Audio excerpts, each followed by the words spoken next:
मित्रांनो, ही मुनमुन आहे श्री परमेश्वर रेडगे यांना विक्री केलेली 13-14 महिन्यापूर्वी एक पाट आणि ही शेळी आपण त्यांना दिली होती.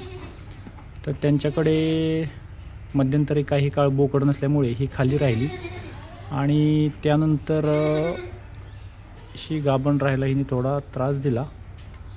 पण हरकत नाही, आता परत ती आलेली आहे आपल्याकडे आणि आपण आपल्या एक्क्याकडून लोड करणार. पण सांगायचं तात्पर्य हे ही शेळी किती उंच, किती सुंदर, तिचं नाक कसं आहे, तिचे कान किती आहेत, तिचे शिंग किती आहेत, त्यापेक्षा हे बघा तुम्ही, ही आजही 13-14 महिन्यानंतर दूध किती देते आहे.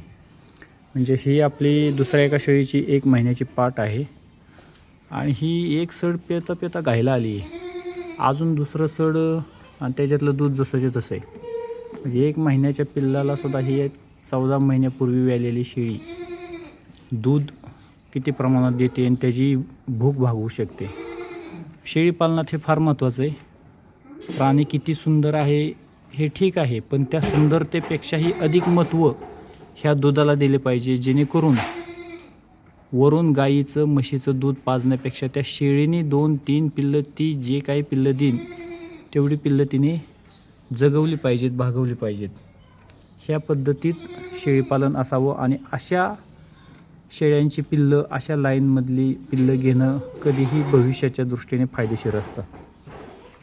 ही मुनमुन आपल्या एक्क्याची सख्खी बहीण आहे, टेळ्यातील आहे. तरी नवीन शेळीपालकांना माझं हेच सांगणं आहे की तुम्ही जास्तीत जास्त दूध देणाऱ्या शेळ्यांची पिल्लं आपल्या फार्मवर कशी राहतील याकडे लक्ष द्या. धन्यवाद.